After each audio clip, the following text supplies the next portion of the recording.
Revista Audiolab, as produções do Laboratório de Áudio da Faculdade de Comunicação Social em um só lugar. Olá, eu sou Gisele Sobral e a nossa revista Audiolab está no ar trazendo matérias realizadas pelos alunos da Faculdade de Comunicação Social da UERJ. Hoje você confere comigo. Central da COP discute mudanças climáticas com linguagem acessível, inspirada no jornalismo esportivo. Todos os detalhes sobre o Mundial de Clubes, que terá cobertura do Audiolab. Mobilidade urbana e mega eventos. Como agradar a todos? E todas as informações para quem vai curtir a Bienal do Livro.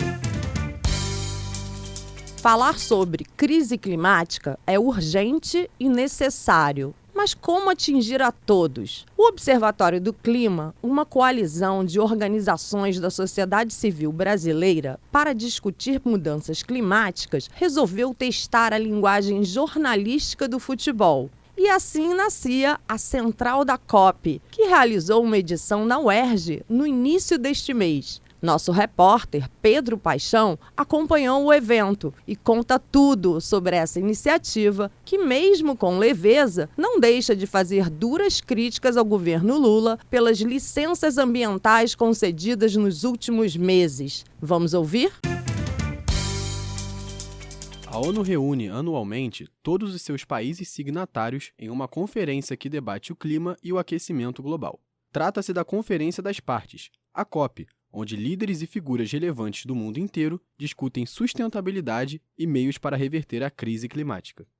Em 2025, o evento, em sua 30ª edição, será sediado por uma cidade brasileira, Belém, portal de entrada para a Amazônia.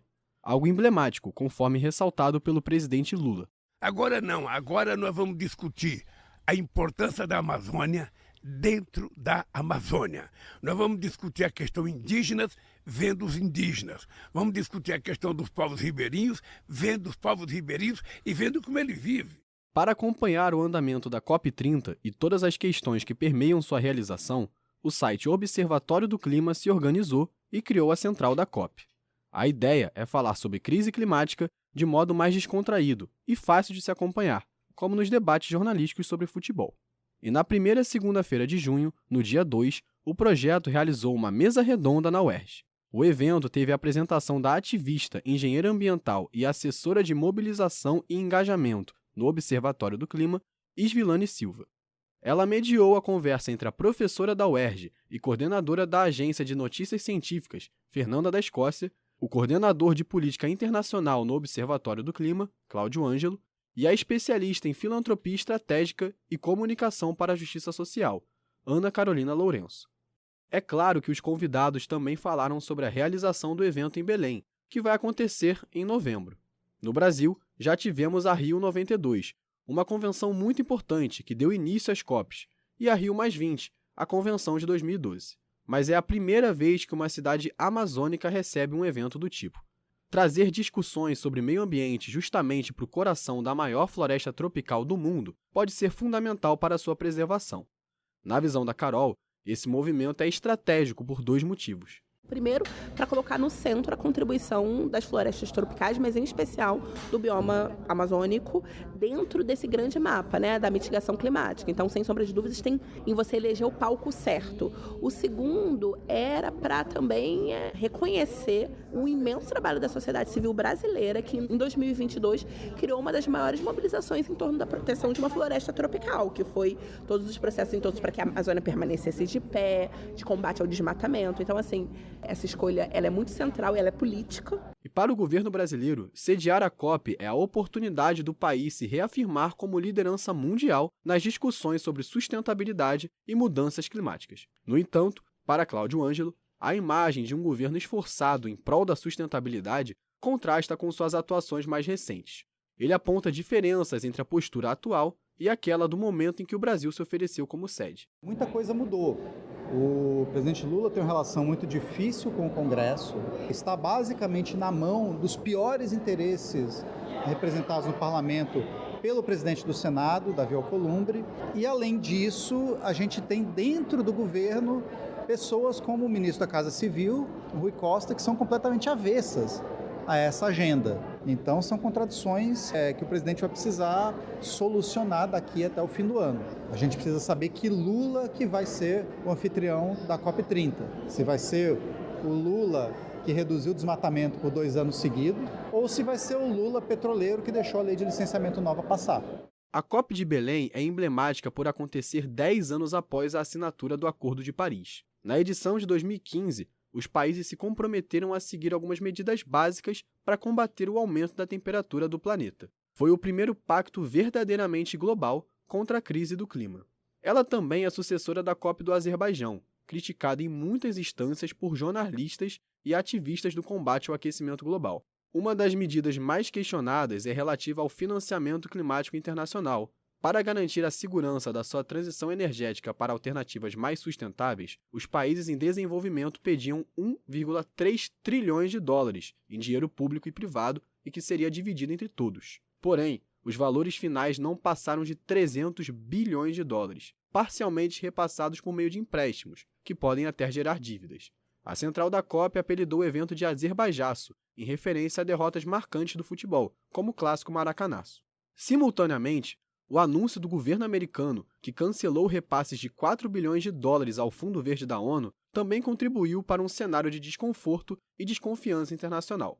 Para Cláudio, lidar com essa situação será um desafio para o Brasil em Belém. Então, quando você tem um contexto internacional no qual os países não estão dispostos a cooperar entre si, isso fica muito mais difícil para produzir algum resultado na Conferência de Belém.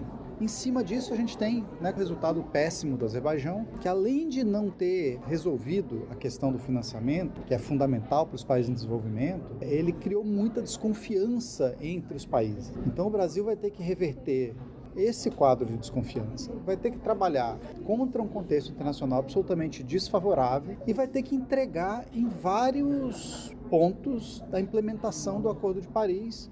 Enfim, falar sobre clima e aquecimento global é insistir em pontos que já são debatidos há muito tempo, mesmo que as atitudes de quem tem poder e deveria mudar não se alterem. Os alertas são tão constantes e repetitivos que a conversa pode até ser previsível. Talvez com isso em mente, os organizadores do evento montaram um bingo, somente com termos que certamente viriam à tona e seriam mencionados em algum momento da palestra. Na cartela que me foi entregue estavam as seguintes palavras, e você com certeza já ouviu algumas delas: adaptação, aquecimento global, transição energética, povos indígenas, emissões, Baku, capital do Azerbaijão e sede da última COP, pessimismo e, para fechar, o limite estabelecido pelo Acordo de Paris, relativo ao aumento da temperatura do planeta em relação aos níveis anteriores à Segunda Revolução Industrial, 1,5 graus.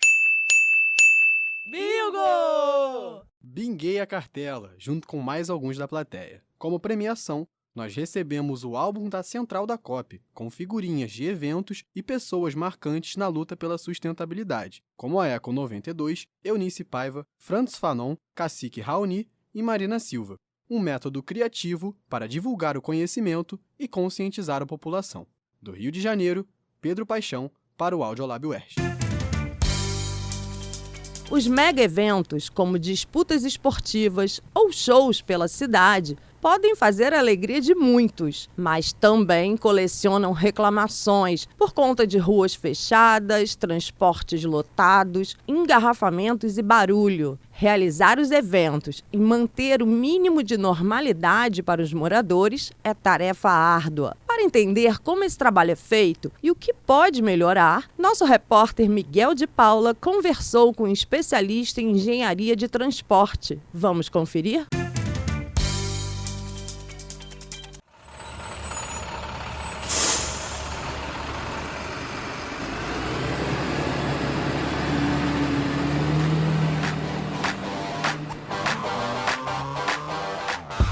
Você já se imaginou no show da sua banda favorita? Ou no estádio e torcer para o seu time do coração? Pois é, mas você já pensou nas dificuldades para se deslocar para estes mega-eventos? Muitos cidadãos brasileiros que utilizam modais de transporte público relatam os percalços que envolvem este movimento. A mobilidade urbana sempre foi uma questão sensível a ser debatida, invariável quando o assunto são os mega-eventos. Ir para o trabalho, escola ou qualquer que seja o local sempre há um problema de logística no trânsito. Entretanto, este papo voltou à tona em acontecimentos recentes, no show da cantora Lady Gaga e também nos frequentes jogos no Maracanã.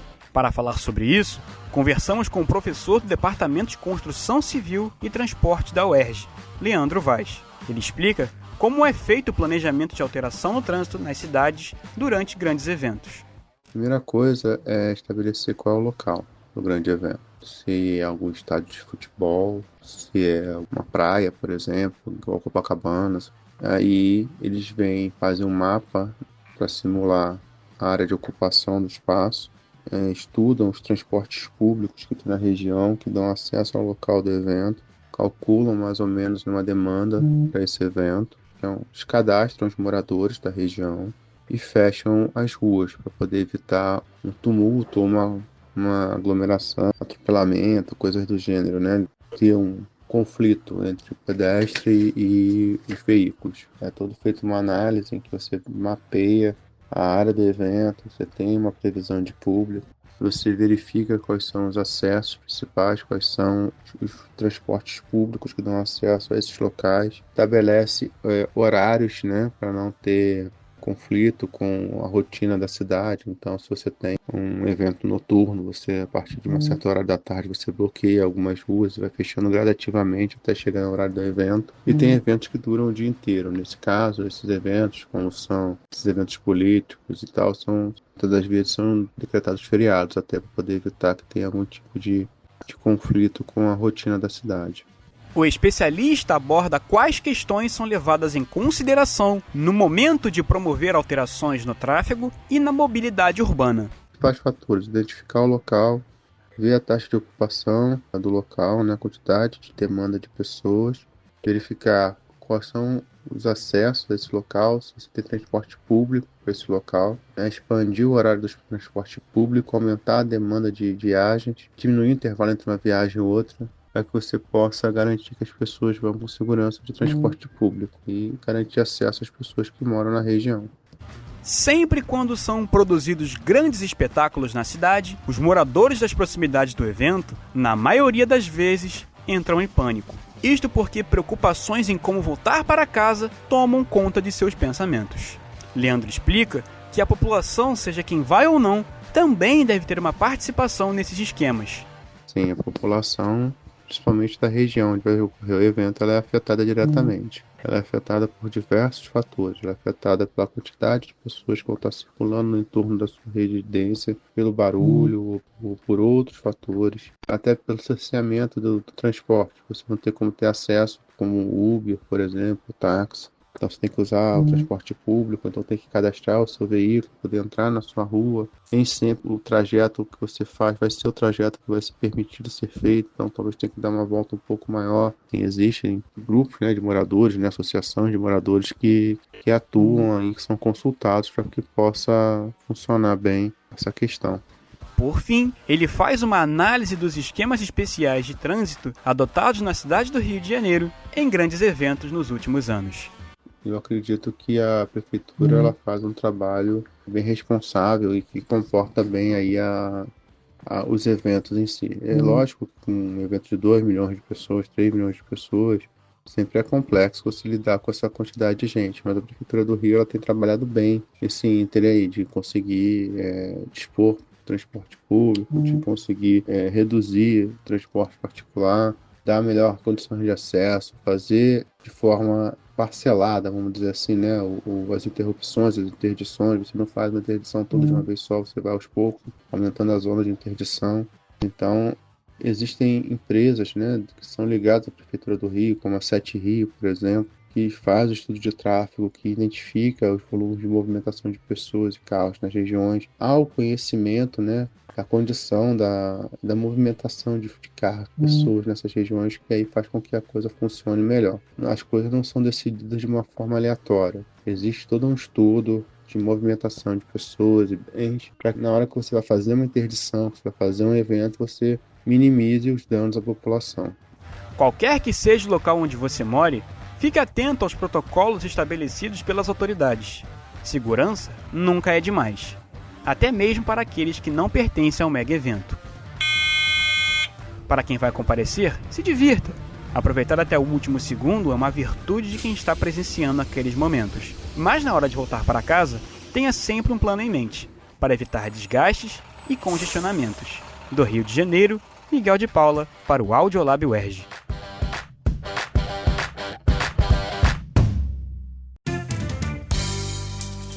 Vem aí uma das maiores novidades do futebol mundial. Neste mês tem início a Copa do Mundo de Clubes da FIFA. Ainda não está por dentro de todos os detalhes dessa nova competição? Nosso repórter esportivo Jonatas Rocha conversou com o jornalista do Globo Esporte, Irlan Simões, e traz todos os detalhes pra gente.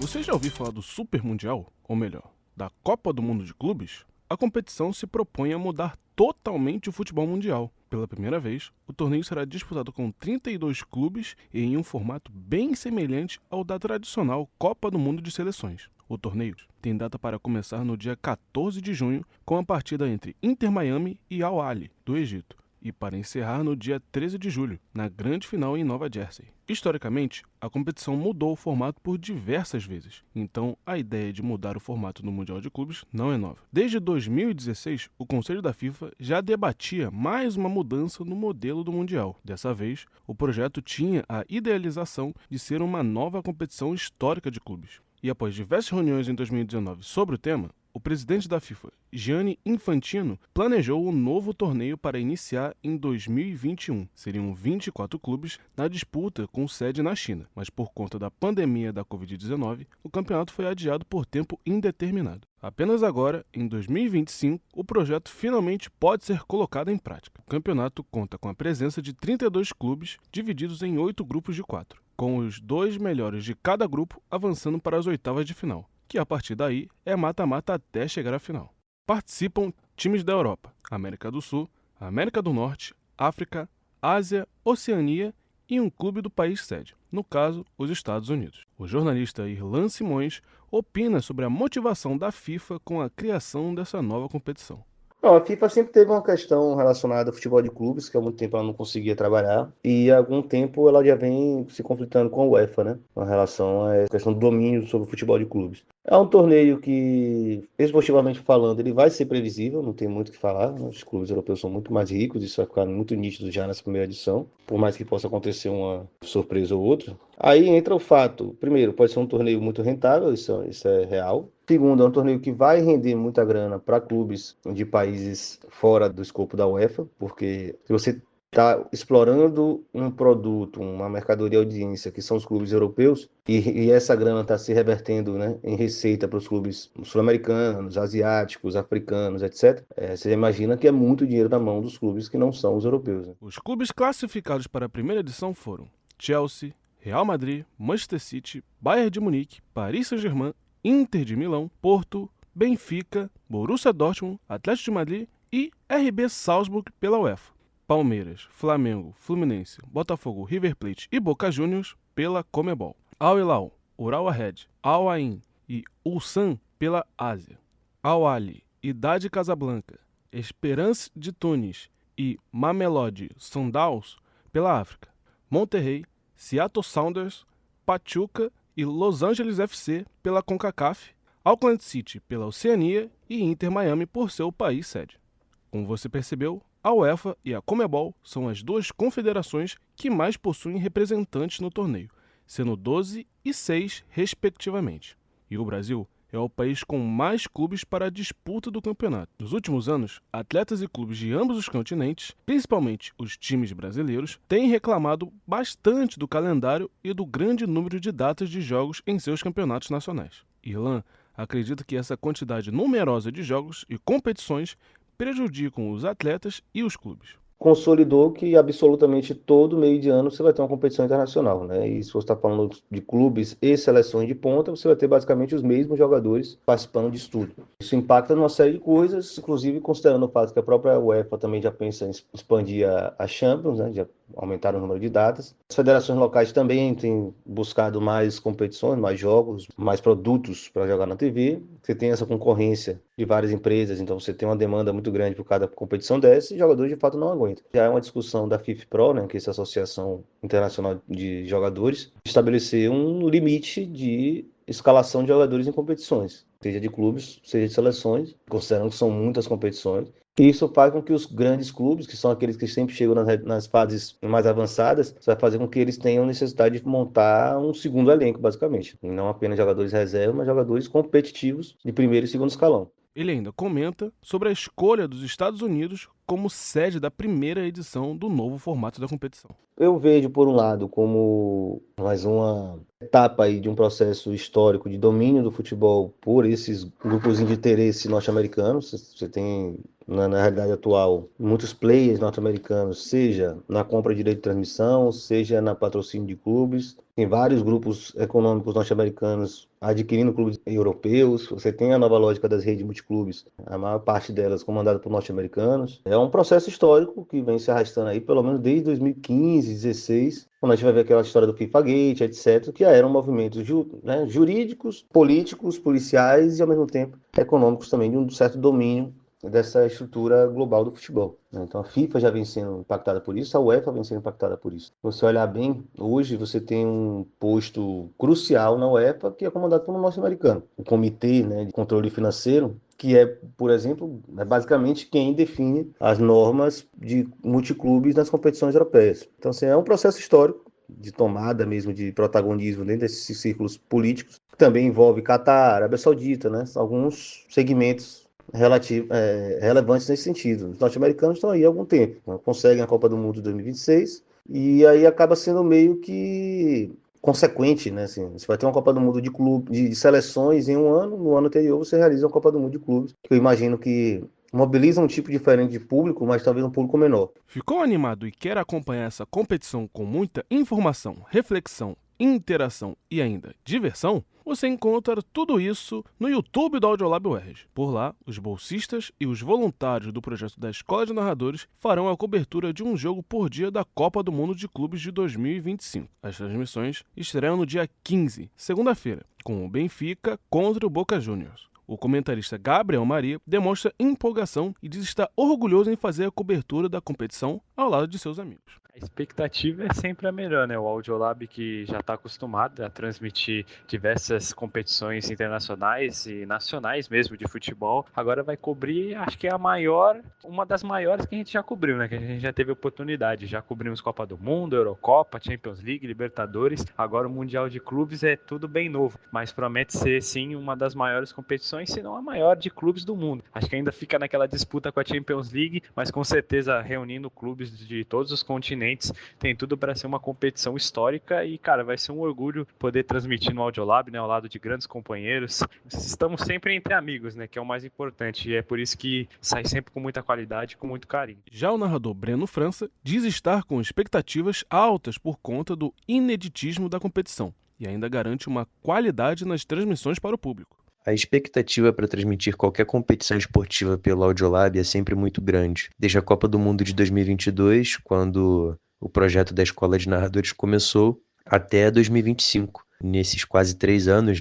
transmitimos muita coisa. A Liga dos Campeões anualmente. Ano passado fizemos a cobertura da Eurocopa e dos Jogos Olímpicos. O que tem de especial na Copa do Mundo de Clubes é que, diferente desses torneios, dessas competições que eu falei antes, tem um ineditismo, Então é como se o nosso projeto e o laboratório caminhasse lado a lado com a Copa do Mundo de Clubes. O mais legal é ver a evolução das nossas transmissões também, de 2 anos e meio, quase 3 anos para cá. Eu acredito que a gente vai oferecer muita qualidade para quem está nos acompanhando. A expectativa é sempre a melhor possível para esse torneio. Teremos muita qualidade não só dentro de campo, com as grandes equipes e as grandes estrelas do futebol mundial, mas também no estúdio do Audiolab. Então, fique ligado e se inscreva no canal do Audiolab UERJ no YouTube e acompanhe todas as emoções dessa competição inédita com a gente. Também siga o @Escola de Narradores UERJ no Instagram para saber quais jogos serão transmitidos. Até porque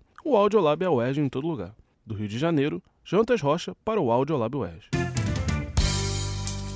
Em Entre os eventos programados para comemorar a escolha da cidade do Rio de Janeiro como capital mundial do livro, a realização de uma Bienal especial era uma das promessas mais aguardadas, pois acabou a espera, a Bienal do Livro 2025 já começou. E o nosso repórter Lucas Weitzel conta todas as novidades e traz as informações para quem pretende visitar esse verdadeiro paraíso literário. Vamos ouvir?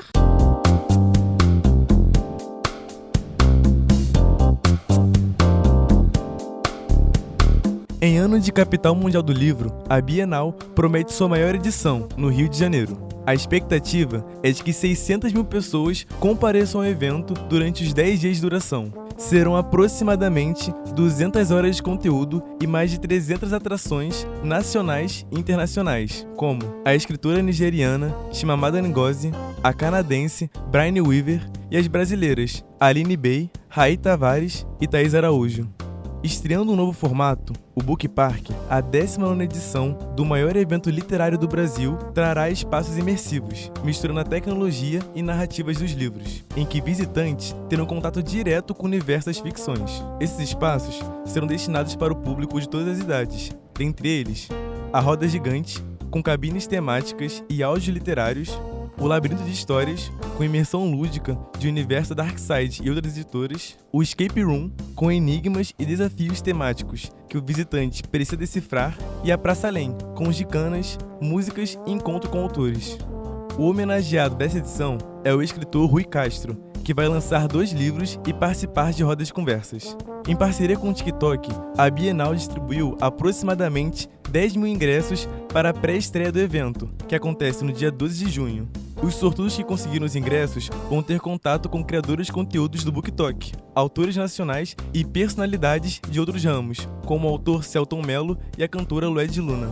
Além disso, terão experiências exclusivas para a pré-estreia, como a tour guiada com influenciadores e o mestre literário, para comemorar o clima de Dia dos Namorados. Em homenagem a Clarice Lispector, terá a mesa no Espaço Café Literário, com a autora Conceição Evaristo e as atrizes Beth Goulart e Tatiana Tibúrcio. Patrocinado pela Light e a Secretaria do Estado da Cultura e Economia Criativa, o projeto Bienal nas Escolas, desde 2019, estende as atividades do evento, ocupando as redes públicas e estimulando o hábito da leitura nos alunos.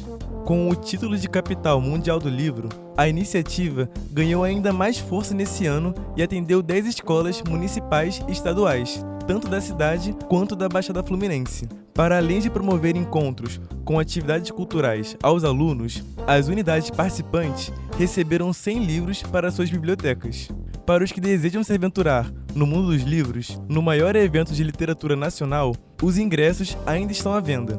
Para adquiri-los, basta acessar o site oficial da Bienal, bienaldolivro.com.br, e efetuar a compra online. O evento acontece do dia 13 ao 22 de junho, no Rio Centro, localizado na Barra da Tijuca. As entradas custam R$ 21,00 a meia e R$ 42,00 a inteira. Os professores e bibliotecários têm gratuidade com comprovação profissional. Para os que desejam ir na Roda Gigante, a entrada é R$ 10,00, meia entrada, e R$ 20,00 a inteira. As outras atrações são gratuitas. Para além do entretenimento, a Bienal do Livro é um agente importantíssimo no combate ao desinteresse pela leitura no Brasil. Segundo o Instituto ProLivro, o número de leitores caiu de 104,7 milhões para 93,4 entre 2015 e 2024. Assim, a partir de uma programação diversificada, com espaços e convidados que atendem os públicos de todas as idades, a Bienal do Livro ajuda a tornar o hábito de ler livros interessantes para toda a população. Do Rio de Janeiro, Lucas Weitzel para o Audiolab UERJ.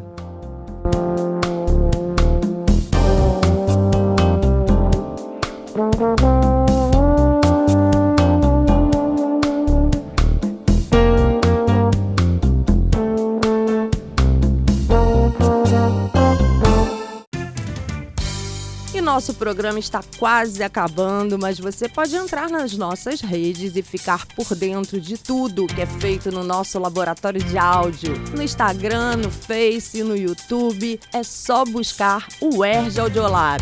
E se quiser mandar sua sugestão, deixar sua crítica ou sugerir uma matéria, manda um e-mail para uerjaudiolab@gmail.com. Obrigada pela companhia e até a próxima! A revista Audiolab é uma produção do Laboratório de Áudio da Faculdade de Comunicação Social da UERJ. Coordenação acadêmica, Felipe Mostaro. Coordenação de jornalismo, Gisele Sobral.